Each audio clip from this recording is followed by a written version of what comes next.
Apocalipse, capítulo 6. E havendo o cordeiro aberto um dos selos, olhei, e ouvi um dos 4 animais, que dizia como em voz de trovão: Vem e vê. E olhei, e eis um cavalo branco, e o que estava sentado sobre ele tinha um arco, e foi-lhe dada uma coroa, e saiu vitorioso e para vencer. E havendo aberto o segundo selo, ouvi o segundo animal, dizendo: Vem e vê. E saiu outro cavalo, vermelho, e ao que estava sentado sobre ele, foi dado que tirasse a paz da terra, e que se matassem uns aos outros, e foi-lhe dada uma grande espada. E havendo aberto o terceiro selo, ouvi dizer ao terceiro animal: Vem e vê. E olhei, e eis um cavalo preto, e o que sobre ele estava sentado tinha uma balança na mão. E ouvi uma voz no meio dos 4 animais, que dizia: Uma medida de trigo por 1 dinheiro, e 3 medidas de cevada por 1 dinheiro. E não danifiques o azeite e o vinho.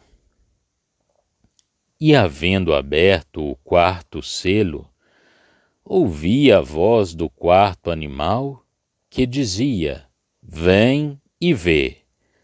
E olhei, e eis um cavalo amarelo, e o que estava sentado sobre ele tinha por nome Morte, e o inferno o seguia. E foi-lhes dado poder matar a 4ª parte da terra, com espada, e com fome, e com peste, e com as feras da terra. E havendo aberto o 5º selo, vi debaixo do altar as almas dos que foram mortos por amor da palavra de Deus e por amor do testemunho que deram. E clamavam com grande voz, dizendo: Até quando, ó verdadeiro e santo dominador, não julgas e vingas o nosso sangue dos que habitam sobre a terra? E foram dadas a cada um compridas vestes brancas, e foi-lhes dito que repousassem ainda um pouco de tempo, até que também se completasse o número de seus conservos e seus irmãos, que haviam de ser mortos como eles foram. E havendo aberto o 6º selo, olhei, e eis que houve um grande tremor de terra, e o sol tornou-se negro como saco de cilício, e a lua tornou-se como sangue. E as estrelas do céu caíram sobre a terra, como quando a figueira lança de si os seus figos verdes, abalada por um vento forte. E o céu retirou-se como um livro que se enrola, e todos os montes e ilhas foram removidos dos seus lugares.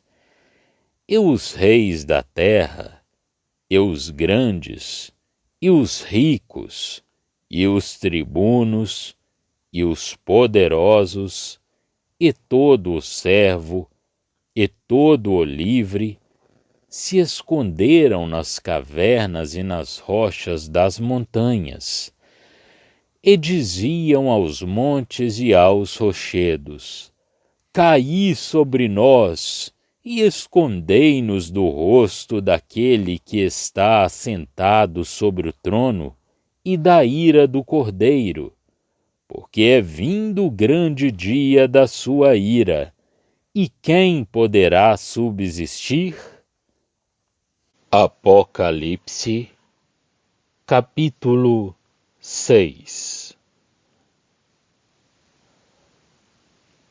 O que deve acontecer a seguir sobre a terra começa agora, quando os selos são abertos.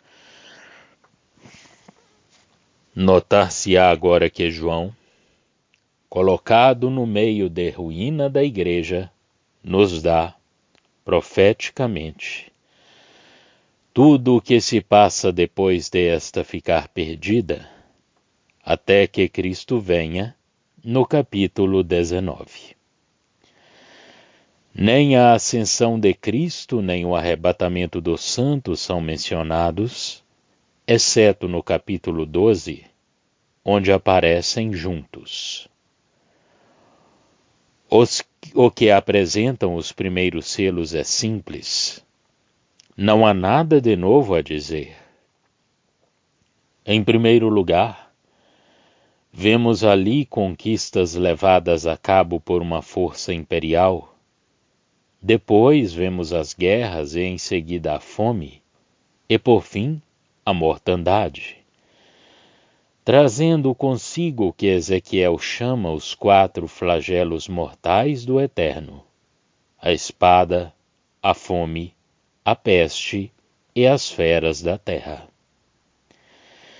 Estes selos falam-nos do curso providencial da ação de Deus sobre a terra, e é por isso que são os 4 animais que chamam sobre ela a atenção do profeta, mas tem neles a voz de Deus, a voz do Todo-Poderoso, a fim de que o ouvido daquele que tem o Espírito ouça. Encontram-se assim completos os flagelos providenciais, como nos é dito nas Escrituras.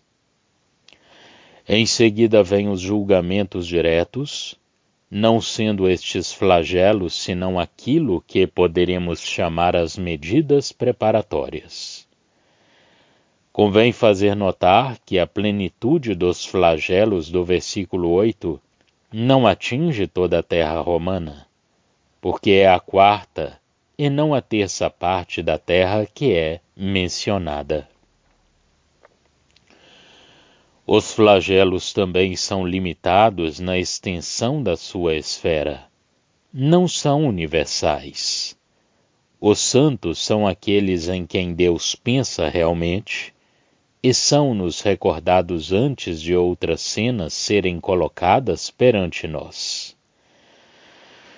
Os que sofreram o martírio por causa da palavra de Deus e do testemunho que prestaram, perguntam quanto tempo ficarão ainda sem serem vingados, porque neste livro temos de tratar com um Deus de julgamento.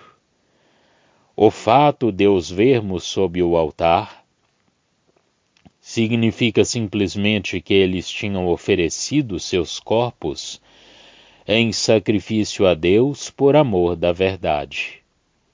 Os vestidos brancos são o testemunho prestado à sua justiça, a pública aprovação da parte de Deus a respeito deles. Mas o tempo em que eles devem ser vingados ainda não tinha chegado. Não penso que os vestidos brancos dados aos santos signifiquem a ressurreição. A primeira ressurreição é a graça soberana dando-nos um lugar com Cristo, para sempre com o Senhor, em virtude da sua obra e do fato de ele ser a nossa justiça, o que é para todos nós. Os vestidos brancos dados assim aos santos querem dizer que a sua justiça é reconhecida. É muito possível que o plural, as justiças, que se encontra no texto grego, seja um hebraísmo empregado em vez de a justiça. Encontra-se isso frequentemente nas coisas morais. Em todo o caso, a justiça é a dos santos. Os vestidos brancos dados assim aos santos querem dizer que a sua justiça é reconhecida. É por isso que os encontraremos no capítulo 19, quando da aparição de Cristo. Eles andarão comigo, vestidos de branco, porque são dignos. Não nego que sejamos purificados, nem que os nossos vestidos sejam branqueados no sangue do Cordeiro, mas, mesmo onde isso nos é dito no capítulo 7, penso que essa afirmação se refere especialmente à maneira como eles foram associados com Cristo na sua posição de sofrimento. Aqui, os vestidos brancos são-lhes dados, o seu serviço é reconhecido, mas, para que o seu sangue seja vingado, tem de esperar até que uma nova cena de perseguições lhes traga outros companheiros, que serão honrados e vingados como eles. No entanto, isto marca um passo em frente e encontra sua causa na ação de Deus para trazer esse novo estado de coisas, que termina pelo julgamento final e pelo aniquilamento do mal. Aqui, os julgamentos são providenciais. Ao grito dos santos, reclamando a vingança, segue-se a deslocação de todo o sistema de governo neste mundo e o terror, que se apodera de toda a terra. Como claramente se vê nesta passagem, que é uma cena de julgamento, Deus é um Deus de julgamento. Os desejos dos santos são semelhantes àqueles que são expressos nos Salmos. Não se trata de filhos diante do Pai. Não é a graça, não é o Evangelho nem a Igreja. É Jeová, um Deus de juízo, por quem todas as ações são contadas, pesadas e medidas. Estamos no âmbito do Antigo Testamento, ou seja, da profecia. Não há aqui nenhuma graça para o malfeitor, embora o julgamento introduza a bênção. A abertura do sexto selo traz um tremor de terra, quer dizer, uma violenta convulsão em toda a estrutura da sociedade. Todos os poderes governantes são visitados, e ao verem tudo tão perturbado, todos, grandes e pequenos, pensam, com a má consciência que têm, que é chegado o dia da ira do Cordeiro. Mas esse momento ainda não é vindo, embora haja julgamentos preparatórios, tendo em vista o estabelecimento do seu reino. Já estão disponíveis para leitura os comentários do Novo Testamento e do Antigo Testamento de João Nelson Darby. Estão nos formatos de livro, e-book, também aplicativo para o celular Android. Visite o nosso site www.palavrasdoevangelho.com.